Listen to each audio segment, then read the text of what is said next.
کچھ لوگ نا کولیکٹیو رکیا کرتے ہیں، وہ ایک ہال میں ساروں کو بلاتے ہیں اور پھر مائک ہوتا ہے، مائک کے اوپر دم کر رہے ہوتے ہیں. رکیا 1 to 1 ہوتا ہے یا اس طرح گروپ میں بھی رکیا ہوتا ہے؟ جو لوگ کہتے ہیں نا کہ ہمارے پاس جن ہے، ہمیں جن نے بتا دیا، چلے کیے ہیں جی جن ہمارے پاس ہے، وہ مسلمان جن ہے. سب سے پہلی چیز یہ ان سے پوچھیں کہ اس جن کے مسلمان ہونے کا جو دعویٰ ہے اس دعوے کی شورٹی کیا ہے آپ کے پاس؟ کچھ نہیں ہے. کیا اس کا علاج رکیا کے علاوہ بھی کچھ ہے؟ السلام علیکم ورحمۃ اللہ وبرکاتہ. سو اب انشاءاللہ ہم ڈسکس کریں گے ٹریٹمنٹ کا اور پروٹیکشن کا. میرے ساتھ ہیں none other than حافظ عبدالرحمٰن واصل بھائی، شیخ دا رکیا ماسٹر. شیخ مجھے یہ بتائیں، اب ہم چلتے ہیں پریکٹیکلٹیز کی طرف. پریکٹیکلٹیز کا مطلب ایک بندہ ہے جس کو نہیں پتہ کہ راقی کون ہوتا ہے اور اسکالر کون ہوتا ہے، فقیہ کون ہوتا ہے، محدث کون ہوتا ہے، قاری صاحب کون ہوتے ہیں، قاری کون ہوتا ہے، بس گھر میں بیٹھا ہوا ہے. اس کو یہ فیلنگ آئی ہے کہ یار میرے پہ یا نظر لگی ہے یا جادو ہوا ہے، کچھ کیا کرے کہاں سے سٹارٹ کرے، کس کو کال کرے، کیا کرنا چاہیے اس کو؟ ہاں، یہ جو بالکل پہلا فیز ہے نا، اس میں انسان کو بھی سمجھ نہیں آ رہی تھی کہ کروں کیا. اچھا، اس میں ڈر سب سے پہلا یہ ہوتا ہے کہ پتہ نہیں کسی الٹے پلٹے بندے کے پاس نہ چلا جاؤں. جیسے آپ نے سنا ہوگا ہمارے معاشرے میں عموماً یہی ہوتا ہے کہ وہ تعویذ دھاگے والے اور وہ پھونکے چھونکے مارنے والے. تو ایک یہاں پہ ریڈ کلر کا بھی دے دیتے ہیں. ہاں، دھاگے باندھنے کے لیے بہت ساری چیزیں ہیں. وہ کیا ہوتا ہے ویسے، دھاگے کیوں باندھتے ہیں؟ وہ نا اصل میں وہ جو دربار والے ہوتے ہیں نا، وہ عموماً کسی سرکار کے نام کا دیتے ہیں کہ وہ آپ کی حفاظت کریں گے. اچھا. تو وہ ایک طرح سے شرک کے قبیل میں سے ہی ہے کہ وہ تو بندہ سرکار کو ولی بنا دیتے ہیں اللہ کے علاوہ. اچھا، اس میں نا عام بندہ کیا کرے؟ آپ نے کبھی دیکھا ہوگا بچپن میں اپنے کہ عموماً جب بچے بیمار ہوتے ہیں نا تو وہ مائیں گھر میں ہی کچھ نہ کچھ ٹوٹکا کر کے دے دیتی تھی کہ جب تک کام چل رہا ہے نا ایسے ہی دوائی نہ دوں، ڈاکٹر کے پاس نہ لے کے جاؤں، غذا سے ہی کام چلا لوں، کعوے شاوے سے چلا لوں. تو عموماً لوگ یہ ایسے کعوے عورتیں دیا کرتی تھی. پھر وہ نہیں ہوا تو چلیں وہ یہی کہیں گے کہ چلو اب میں ڈاکٹر کے پاس لے جاتی ہوں، اور پھر سب سے زیادہ پوچھا جاتا ہے کہ کون سا اچھا ڈاکٹر ہے میں اس کے پاس لے جاؤں. سر، روحانی معاملات میں بھی اللہ تعالیٰ نے نا انسان کو یہ قدرت دی ہے، یہ طاقت دی ہے اتنی کہ وہ 70-80% تک انسان اپنے معاملات کو خود ہی ہینڈل کر سکتا ہے. نظر لگی ہے تو بتا دیا شریعت نے کہ بھائی یہ دعا ہے، اعوذ بکلمات اللہ التامہ من کل شیطان وہامہ من کل عین لامہ. سورۃ فلق ناس ہے. یعنی بینگ اے مسلم ہمیں یہ چھوٹی چھوٹی چیزیں خود ہی پتہ ہوتی ہیں. نہیں ہوتا ہم کہتے ہیں امی آپ دم کر دیں، ابو دم کر دیں، مسجد کے قاری صاحب دم کر دیں. تو یہ ہے کہ نارملی اتنا ہر ایک بندے کو پتہ ہے. ایک فیز یہ آتا ہے کہ یار پتہ نہیں کیا ہے، میرا ہر کام ہی الٹا ہو رہا ہے، وہ خواب میرے عجیب سے ہیں اور بیماریاں مجھے عجیب سی لگ رہی ہیں. کبھی میں ایک بیماری سے نکلتا ہوں دوسری میں آ جاتا ہوں، ایک میرا رولا ختم ہوتا نہیں ہے دوسرا آگے شروع ہو جاتا ہے. تو اس وقت انسان کہتا ہے کہ نہیں یار میں نا اپنے لیے خود کافی نہیں ہوں، مجھے کچھ کرنا ہے ابھی، یعنی کسی کو میں دکھاؤں کہ کیا مسئلہ ہے. اچھا، اس میں پھر پہچان کا ذریعہ آپ نے پوچھا ہے کہ وہ کیا کرے، کس کے پاس جائے. تو جو آپ کہہ رہے ہیں پہلی چیز تو یہ ہے کہ بندہ اپنا رکیا خود ہی کرے. اور اگر بندے کو کچھ نہیں آتا تو سورہ یہ بنیادی چیزیں بنیادی جو چیز ہے نا، سورہ فلق، سورہ فاتحہ سے بھی وہ کر سکتا ہے. ہاں، بیمار ہے تو فاتحہ سے دم کرے. ٹھیک. اور اپنے پانی کے اندر خود بھی وہ کر سکتا ہے، دم کر سکتا ہے، اس کو پی سکتا ہے. یہ پانی پینے سے کیا ہوتا ہے؟ بہتر فیل کرتے ہو جہاں کڑوا پانی لگ رہا ہے، لیکن اس کو پی جا رہے ہیں. خود کرنے سے ضروری نہیں ہے کہ وہ کڑوا محسوس کرے گا، بس وہ دم کرے اس نیت سے کہ اللہ نے اس میں شفا رکھی، وہ پی لے. پانی نہیں بھی کرتا ویسے بھی وہ دم کرے، اپنے ہاتھوں پہ پھونکے. پانی بھی بہرحال کر سکتا ہے، اس میں کوئی حرج نہیں ہے. ٹھیک ہے. اور اگر اس کو لگتا ہے کہ یہ تو بالکل آؤٹ آف کنٹرول ہو رہا ہے، تب اس کا آئیڈینٹیفیکیشن کیسے ہونا چاہیے؟ اچھا، اس میں یہ ہے کہ وہ پہلے یہ دیکھے گا کہ میں کسی بھی ایسے بندے کے پاس جاؤں کہ جو قرآن اور سنت کے مطابق میرا علاج کرنے والا ہو. آپ نے کہا عام بندہ کیسے پہچانے گا؟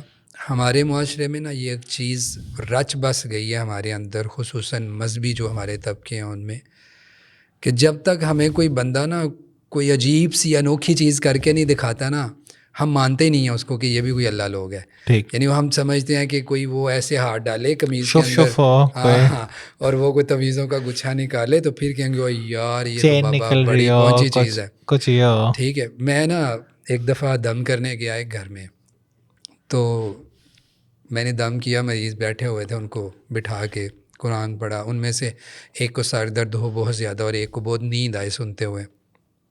تو بہرحال وہ میں نے ان کو بتایا کہ آپ یہ پڑھیں گے, یہ کام کریں گے سارے. میں نے لگا تو ان کے گھر کی ایک بوڑھی خاتون تھی, پتہ نہیں ان کی نانی یا دادی تھی, تو وہ مجھے کہنے لگی کہ پتر کی نکلے ہے, یعنی کہ پتہ دے کچھ بھی نہیں چلیا. یعنی ان کو یہ ذہن تھا کہ کوئی چیز نکلے گی, سامنے آئے گی, پتہ چلے گا, اور یہ پتہ چلے گا کہ یہ بابا جی جو ہے نا یہ بڑے پہنچے ہوئے ہیں. تو یہ ہم نے ایک ذہن بنا لیا ہوا ہے. حالانکہ شرعی طریقے سے جب علاج کیا جاتا ہے نا تو اس میں قطعی طور پہ یہ چیز نہیں ہوتی کہ آپ یہ بولیں جی کوئی نئی چیز آپ کو انوکھی ملے گی. وہی جو چیزیں آپ وہی کریں گے جو شریعت نے آپ کو بتا دی ہیں. قرآن اور حدیث میں سے آپ نے دم کیا مریض کو, مریض کی بات سنی, اس کے سمٹم سنی, اور پھر آپ نے اس کو اس کے مطابق اس کا علاج بتا دیا. کوئی آسمان سے نئی چیز اترنے والی نہیں ہے. جو چیزیں ہیں نا وہی ہیں. وہ آپ نے جو پڑھنا ہے اس کا اثر ہے. مریض خود کیا کرتا ہے اس کا اثر ہے. مطلب میں سچی بتاؤں, لوگ نہ پڑھنا ہی نہیں چاہتے, وہ ٹائم ہی نہیں دینا چاہتے اپنی ذات پہ. وہ کہتے ہیں کوئی بابا آئے ہمیں پھونک مارے, ہمیں کچھ بھی نہ کرنا پڑے, چاہے ہم سے 20, 50, 25 ہزار لے جائے. میں ایک گھر میں گیا تو انہوں نے مجھے کہا کہ ہم آپ کے آنے سے پہلے 4.5 لاکھ روپیہ لگا چکے ہیں, یعنی مختلف لوگوں کو دے دے کے کہ اتنے پیسے دیے. اس نے کچھ نہیں کہا. میں نے کہا میرے جانے کے بعد وہ اماؤنٹ بڑھ جائے, اس سے بڑھ جائے گی. آپ کی مہربانی ہے, میں یہ نہیں چاہتا کہ میرا بھی ان لوگوں میں نام آئے. جب تک آپ نے اپنے آپ کو خود نہیں بدلنا, یہ جو چیزیں میں نے آپ کو دی ہیں, آپ بیمار ہیں, مجھے کوئی تکلیف نہیں ہے, میں آپ کو بتا سکتا ہوں آپ کو کیا ہے, آپ نے وہ کرنا ہے اور خود کرنا ہے. یہ کہیں کہ میں 10 دفعہ بھی آؤں, دم کرنا ایک وقتی حل ہوتا ہے. آپ گئے ہیں, آپ کو مسئلہ, آپ پیناڈول کیوں کھاتے ہیں یار, وقتی طور پہ سوری سر درد جو ہے نا وہ دب جائے, ختم ہو جائے. بعد میں کیا کرنا ہے, اس کی ریزن کو پہچاننا ہے. سر درد کیوں ہو رہی تھی, نیند پوری نہیں ہوئی یا کوئی اور مسئلہ ہے یا کیا مسئلہ ہے آپ کو, اس کو پہچانیں گے تو ختم ہوگی نا. تو اسی طرح لوگ پڑھنا نہیں چاہتے, اپنے آپ کو دم نہیں کرنا چاہتے, اپنی ذات کو ٹائم نہیں دینا چاہتے, اپنے معاملات نہیں بدلنا چاہتے. حرام اور حلال کا اس سے جو تصور ہے کہ اس کا تعلق ہوتا ہے اس کو نہیں بدلنا چاہتے. ہم بس 100% راکی کے اوپر ڈپینڈنٹ ہوتے ہیں کہ وہ کرے ہم ٹھیک ہو جائیں. تو ایسے نہیں ہوتا. اور مارکیٹ میں مانگ بھی انہی لوگوں کی زیادہ ہے جو آتے ہیں پھونکے مارتے ہیں, بس پتر تو ٹینشن نہیں لے, ان تو ٹھیک ہو جائیں گا. وہ 4 دن ٹھیک رہتا ہے, اس کے بعد ختم. وہ جو 4 دن ٹھیک رہتا ہے وہ کیسے ٹھیک رہتا ہے؟ 4 دن ٹھیک ایسے رہتا ہے نا, ان میں سے اکثر لوگ تو وہ ہوتے ہیں جنہوں نے جنات کے ساتھ اپنے تعلقات بنائے ہوئے ہوتے ہیں, تو جن سے مدد لیتا ہے. آپ کو پتہ ہے نا وہ قرین والا معاملہ سارا, وہ جن سے مدد لے کے وہ کہتا ہے یار یہ میں نے اب بابے کے نام پہ چلا کروا لی ہے یا اس کے نام کی قربانی دلوا لی ہے, اب تو اس کو چھوڑ دے.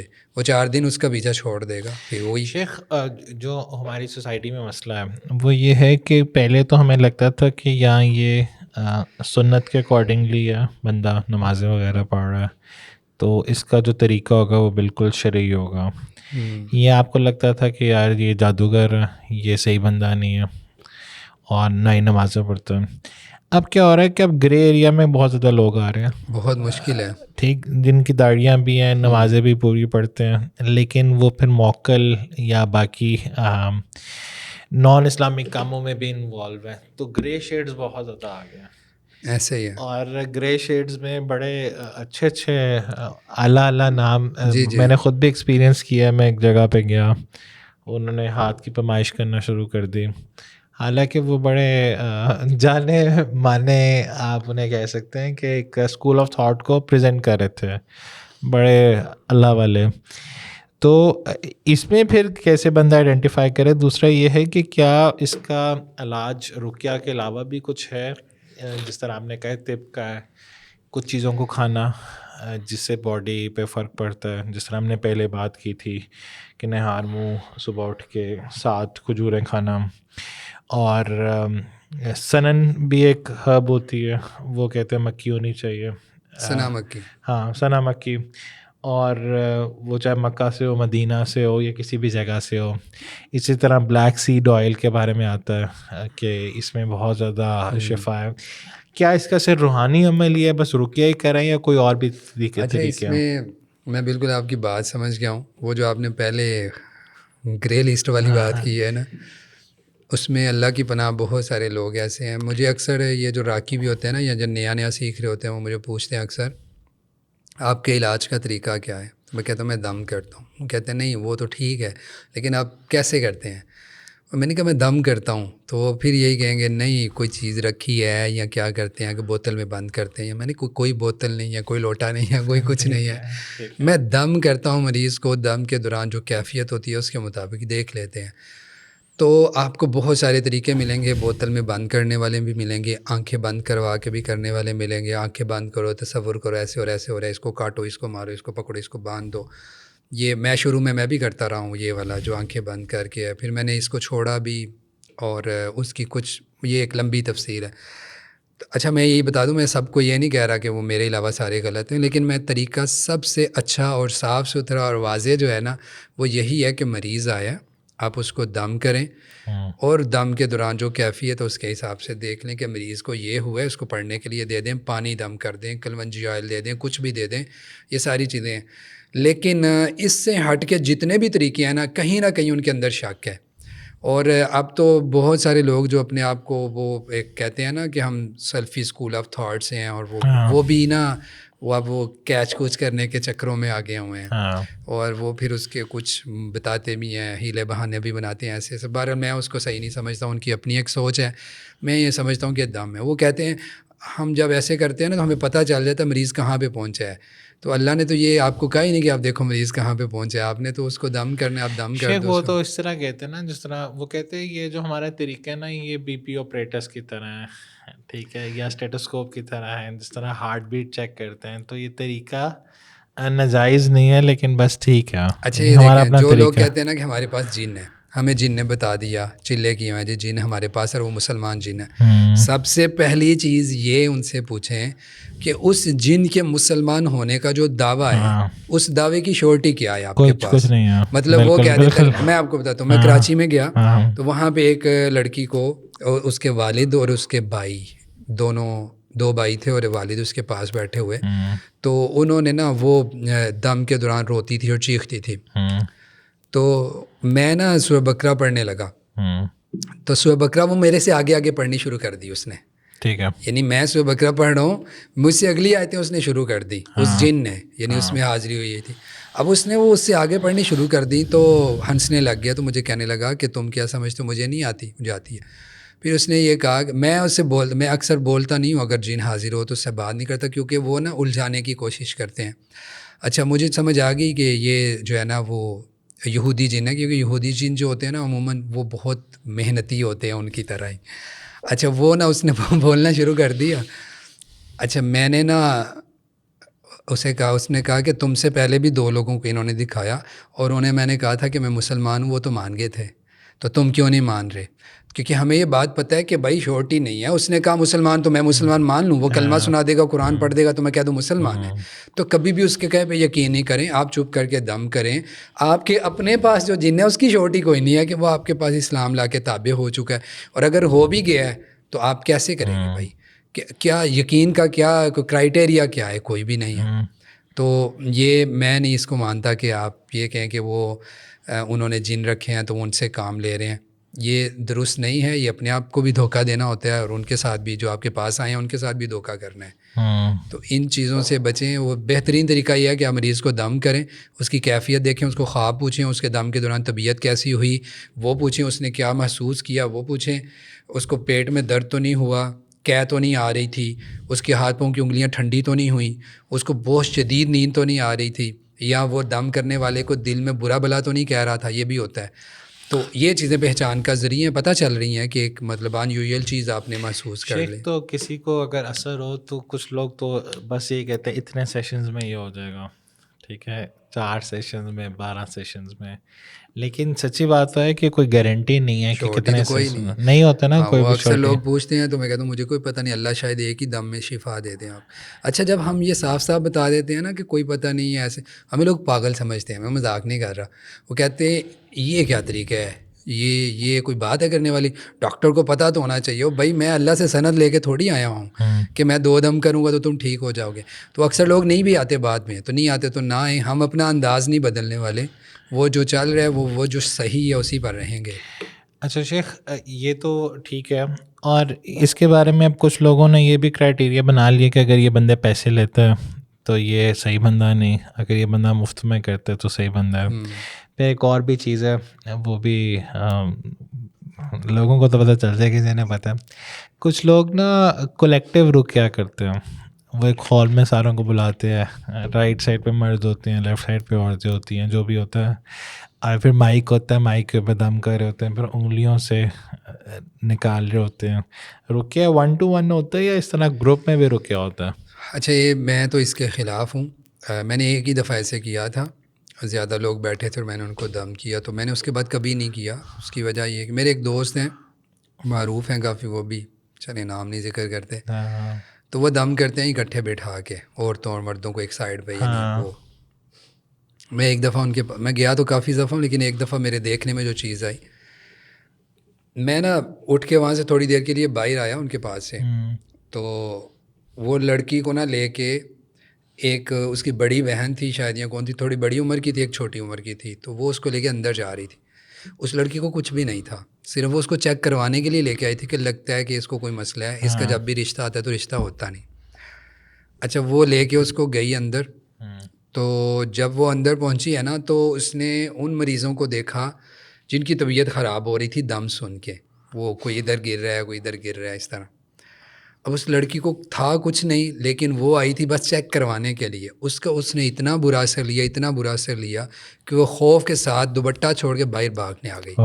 ٹھیک ہے, اب یہ ہوتا کیا ہے کہ اس میں جو مریض نہیں ہوتا نا وہ بھی ڈر کے, اچھا اس طرح کے لوگ ہوتے ہیں, اس طرح کے لوگ ہوتے ہیں جو جا کے کہتے ہیں کہ دامان یا کل نہیں جانا. مطلب آپ نے ایک ماحول ہی ایسا دیا ہے کہ پتہ نہیں کوئی جنگ لگی ہوئی ہے, خوفناک مطلب کردار ہے وہ. شیخ اس میں بڑا سنا ہے کہ آوازیں آتی ہیں لوگوں کی, نہیں لوگوں کے سب اندر کی سے نہیں آوازیں آتی, آ رہی ہوتی وہ ہیں. آدھی تو بیچاری خوف سے نکل رہی ہوتی ہیں آوازیں. یعنی آدھے کسی کو دیکھ لیا نا آپ نے تو وہ دوسرے تو ڈر کے بیچارے اندر اندر ہی نا آوازیں نکال رہے ہوتے ہیں.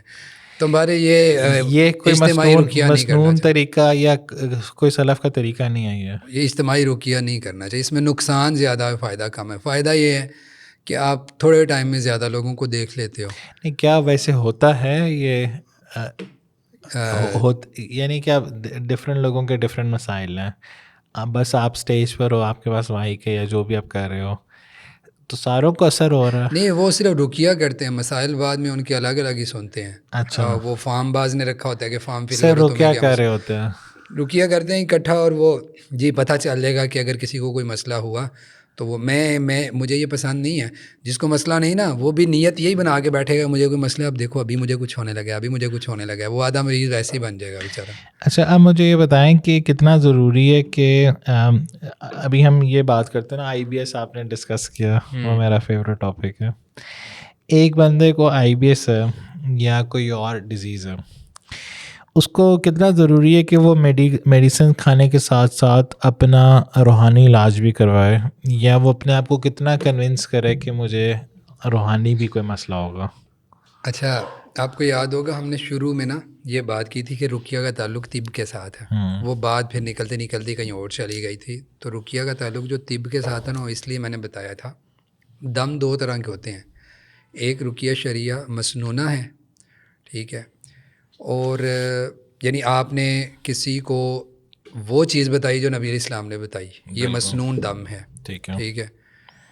اور ایک ہے رقیہ شرعیہ جو عام ہے, عامہ اس کو کہہ لیں, یعنی آپ نے ویسے ہی اللہ تعالیٰ کا ذکر اس نیت سے کیا کہ میں دم کرتا ہوں اور مجھے میری بیماریوں سے شفا مل جائے. مسنون میں اور اس میں فرق کیا ہے؟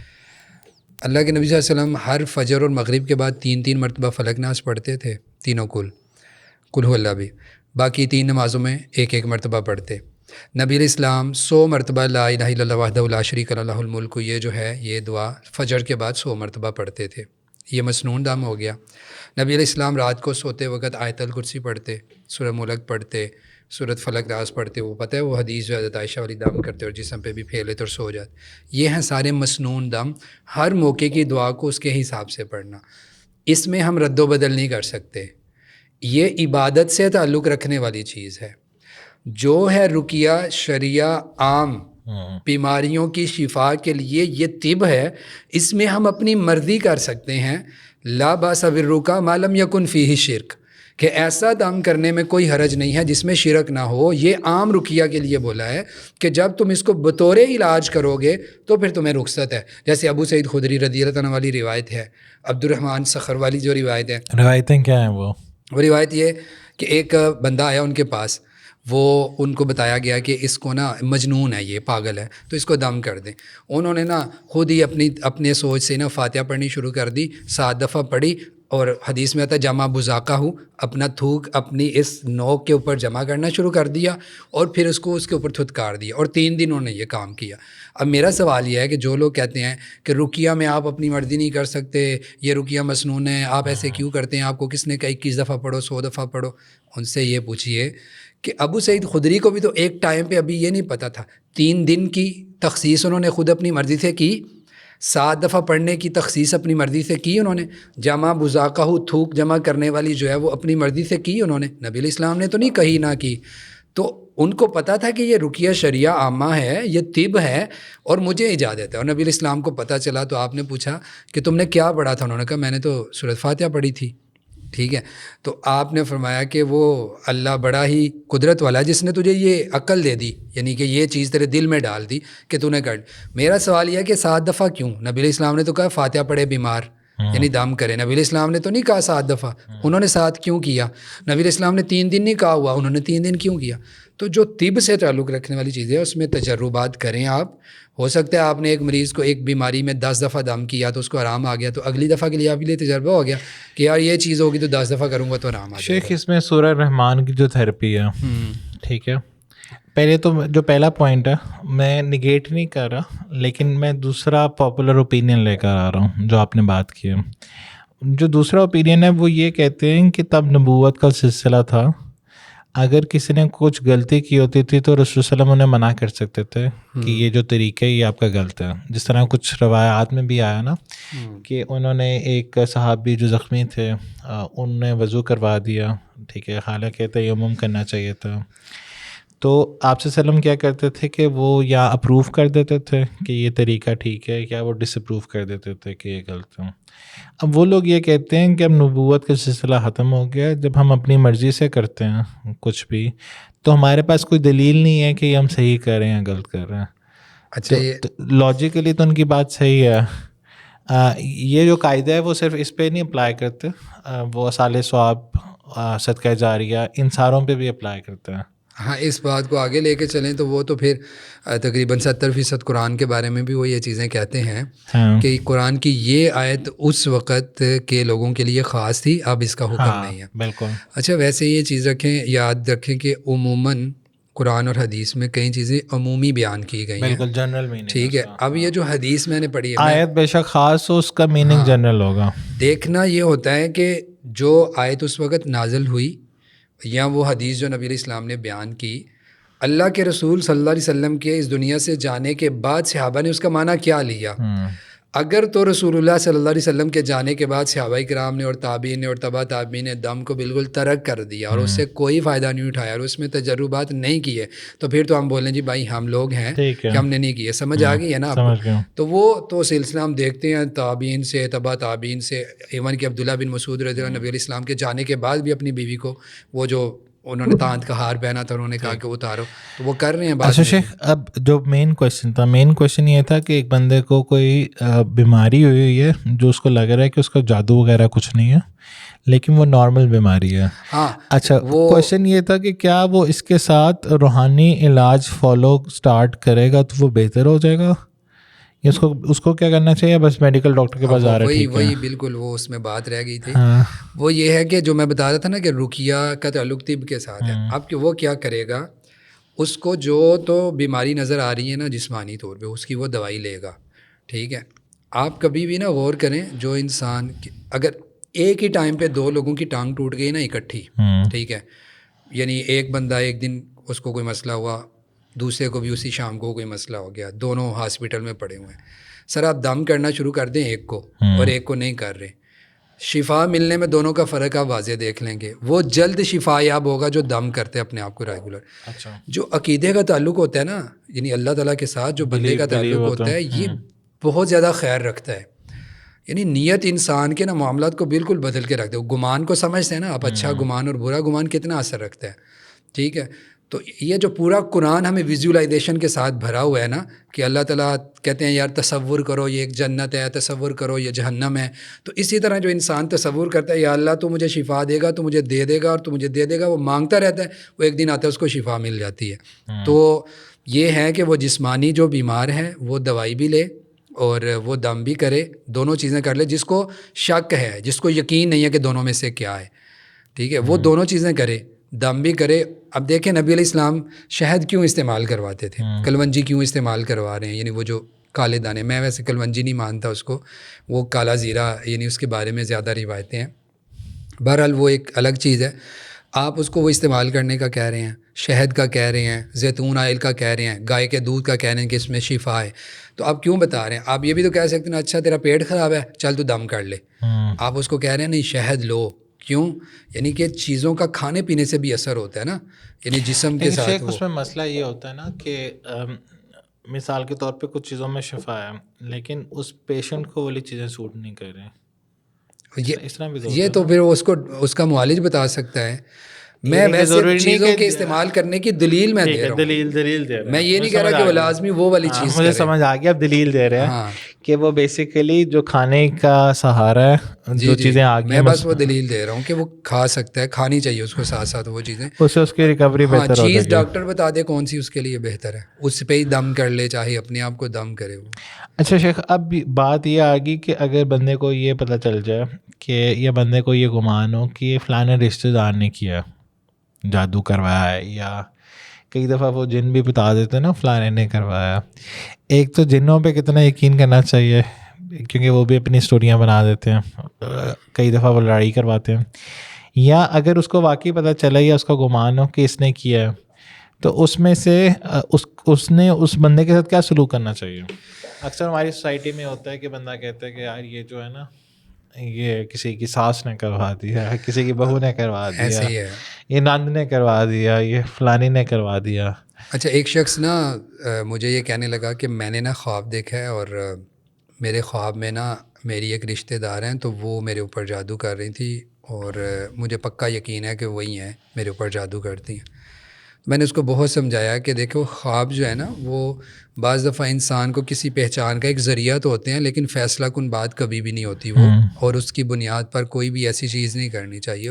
اور شیطان تو ویسے بھی بدگمان اچھا اس میں سب سے زیادہ بدگمانی ہی ہوتی ہے. شیطان یعنی اپنا کام جو ہے نا بدگمانی کے لحاظ سے کر رہا ہوتا ہے. میں نے اسے بڑا سمجھایا, میں نے کہا کہ یار یہ نہیں ہو سکتا اور ہو بھی سکتا ہے, تو جب ایک امکان ہے تو اس پہ فیصلہ نہ کرو. کہنے لگا نہیں وہ ایسے ہے, میں نے فلاں موقع پہ بھی دیکھا اور اس طرح. اچھا, اس کی کوئی چیزیں گم ہوئی تھی, وہ کہنے لگی تھی وہ کہنے لگا وہ بھی اس نے کی ہیں. میں نے اسے کہا کہ کیا جب کوئی انسان رات کو سوتے وقت اذکار کرتا ہے, بالکل ساری دعائیں پڑھ کے سوتا ہے اور اس کو کوئی کسی قسم کا خیال بھی نہیں ہے, کچھ نہیں, اور اللہ کا نام لے کے وہ سو گیا ہے, کیا اس کے باوجود بھی, دعائیں پڑھنے کے باوجود, اذکار کرنے کے باوجود, قرآن پڑھنے کے باوجود بھی اس کو برے خواب آ سکتے ہیں کہ نہیں؟ کہتا آ سکتے ہیں. تو میں نے کہا کیا تمہارے وظیفہ کرنے کے باوجود تمہیں خواب میں اگر تمہاری کوئی رشتہ دار نظر آئی ہے تو کیا وہ شیطان نہیں ہو سکتی؟ کہنے لگا ہاں یہ تو ہو سکتی ہے, میں نے یہ سوچا ہی نہیں ہے. اچھا, حقیقت بات یہ کہ چند دنوں کے بعد خود ہی فون کر کے کہنے لگا کہ نہیں وہ مجھے نہ پتہ چل گیا وہ کون تھا, وہ میری وہ رشتہ دار نہیں تھی, کوئی اور تھا جس نے میرے اوپر یہ جادو کیا تھا. تو میں یہ بتانا چاہ رہا ہوں کہ یہ شورٹی کوئی نہیں ہے. جن بھی بول کے اپنے منہ سے کہہ دے, بلکہ وہ تو زیادہ تر جھوٹ ہی بولتے ہیں, وہ الجھاتے ہیں راکی کو کہ وہ یہ باتوں میں لگ جائے. کیا یہ بات صحیح ہے کہ ہمیں جنوں پہ بالکل بھی ٹرسٹ نہیں کرنا چاہیے؟ بعض دفعہ وہ سچ بتا بھی دیتے ہیں لیکن زیادہ تر جھوٹ ہی ہوتا ہے. بات یہ ہے کہ شورٹی کوئی نہیں ہے, شورٹی نہیں ہے. مثلا ایسی بات آپ مان سکتے ہیں, میں ایک دفعہ دم کر رہا تھا تو وہ ایک اس کو جن کی حاضری تو نہیں تھی اس پہ، اس نے نا بول کے کہا کہ مجھے خیال آ رہا ہے کہ ہمارے گھر کے باہر یہ جو درخت لگا ہے ان کے گھر کے باہر تھا، وہ کوئی نشانی بتائی اس نے کہ اس کے نیچے کوئی چیز دبائی ہوئی ہے، یعنی مجھے یہ خیال آ رہا ہے، تو کیا کریں؟ اب وہ اس طرح کا خیال ہے نا، کوئی آپ چیز نکال سکتے ہو، کھول کے دیکھ سکتے ہو، وہ کر لیں۔ واقعتاً اس کو تھوڑا کھودا انہوں نے، اور اس کی جڑ میں سے نا وہ تعویذ بنا ہوا تھا، کھولا، اور اس نے اپنے سر کو ہلکا ہوتے بھی محسوس کیا۔ شیخ ان کے بارے میں آتا ہے نا کہ یہ جب کھولنا ہے تو اس پہ بھی دم کرنا ہے، رکیا کرنا ہے، ہاں، پانی سے اس کو صاف وہ کرنا ہے۔ احتیاطاً کہتے ہیں، ورنہ تو بسم اللہ لگا کے پھاڑ بھی دیں تو کچھ نہیں ہوتا۔ اچھا، اور جلانے کے بارے میں کیا آتا ہے اس طرح جو کی چیزیں ہوتی ہیں نا، پتلا ہو گیا یا کوئی لیمو مل گیا یا اس طرح کی چیزیں، ان کو تو وہ ضائع کرنا ہے، یا سوئیاں نکالنی ہیں، یا اس کے اوپر کنگھی کے اوپر کوئی بال وغیرہ ہیں تو ان کو آپ نے جو ہے نا وہ کھولنا ہے یا گرے کھولنی ہے، تو وہ کتنا پڑھیں۔ ضروری ہے اس چیز کو ڈھونڈنا؟ یہ انسان کو اللہ تعالیٰ نے جس کا مکلف بنایا نا، بس وہی چیز اس کے لیے لازمی ہے۔ اس کا مطلب یہ اگر دیکھیں، کھل جائے گا تو آسانی ہو جائے گی، مل جائے تو کھول دیں اس کو پھر، اور اگر نہ مل رہا ہو تو پھر تو بھی ہو اللہ سکتا چاہے ہے۔ تو ایسے نہ ملنے پہ بھی جو ہے نا اس کو آرام تو دے سکتے ہیں، وہ پڑھ رہے تو۔ اچھا شیخ، اب یہ بات ہے، لاسٹ جو کویشچن ہے کہ ایک بندے کو ایک جادو ہوا، اس کے بعد صحیح ہو گیا، کافی عرصہ صحیح رہا، دوبارہ اس پہ جادو ہو گیا، اس طرح بھی ہوتا ہے؟ اچھا، وہ جو آپ پوچھ رہے تھے نا، جیسے کھجوروں والی بات کر رہے تھے، تو وہ میں نے اس لیے کہا تھا آپ کو کہ اس پہ بات کرتے ہیں، وہ اس سے ملی جلی ہے۔ ٹھیک ہے۔ کچھ چیزیں وہ ہوتی ہیں جو جادو ہونے سے پہلے فائدہ مند ہوتی ہیں، اور جادو ہو جانے کے بعد فائدہ مند نہیں ہوتی۔ ٹھیک ہے۔ جو حدیث میں ذکر ہے نا، اس کو آپ ڈیپلی پڑھیں گے نا تو وہاں وہ پہ یہی ہے کہ نہیں ہوگا، وہ یہ ہے کہ جس پہ جادو ہوا نہیں نا، وہ کھائے گا نا، یعنی اس نے کھائی ہوئی ہے، تو اس دن اس پہ کوئی اثر نہیں کرے گا، نہ زہر نہ جادو۔ ٹھیک ہے۔ لیکن جس پہ ہو گیا ہوا ہے، اب تو ہو گیا ہے نا، اب ہوئے پہ جادو والے کے اوپر وہ کھجوریں جتنی مرضی کھائے، اس کا آرام نہیں آئے گا جب تک وہ دم نہیں کرے گا یا اس کا علاج نہیں کرے گا جو ہے، تو جو وہ اس سے پہلے ہے۔ اسی طرح یہ جو آپ چیز پوچھ رہے ہیں کہ جو دم ہے وہ کرنا اس کو فائدہ دے گا یا نہیں دے گا، یا وہ مل جائے تو اس کا ضائع کرنا کیا ہے، وہ بھی یہی ہے۔ اگر آپ کو کوئی چیز مل جاتی ہے تو آپ اس کو ضائع کر دیں، نہیں ملتی تو پھر اللہ تعالیٰ پہ چھوڑ دیں، وہ آپ کے اختیار میں نہیں ہے۔ تو یہ جو آپ نے سوال پوچھا تھا، اس میں میں کھجور کے ساتھ ہی اس کو ریلیٹ کروں گا کہ آپ جو ہونے سے پہلے والی چیزیں ہیں ان سے جو ہے نا وہ جو جادو آپ نے کہا جی، ایسے لگتا ہے کہ ایک دفعہ اس کو شفا ملی پھر اس کے اوپر ہو گیا۔ کبھی کبھار ایسے ہوتا ہے کہ جو جادو کروانے والا ہوتا ہے نا، اس کا جو حاسد ہوتا ہے، وہ دوبارہ رینیو کروا دیتا ہے اس کو، یعنی وہ ادھر چلا جاتا ہے دوبارہ اس کے پاس، تو اس کا بھی علاج ہوتا ہے۔ وہ بتاتے ہیں مریض کو کہ تمہاری پروٹیکشن کیسے ہے کہ دوبارہ تمہارے اوپر نہ ہو، لیکن یہ ہو سکتا ہے، دوبارہ بھی ہو سکتا ہے۔ جزاک اللہ خیر شیخ فار بینگ ہیئر۔ انشاءاللہ دوبارہ ہم ریکارڈنگ کریں گے انشاءاللہ، جزاک اللہ۔ اور جادو کی چیزوں کے اوپر، بلیک میجک کے اوپر، نمبرز کے اوپر۔ جزاک اللہ خیر۔ السلام علیکم ورحمۃ اللہ وعلیکم وبرکاتہ۔ السلام ورحمۃ اللہ۔ Donate us to bring change in society and make a meaningful impact. Account number 3226300005753. Faisal Bank Limited. Follow us to stay connected and see the difference you're making.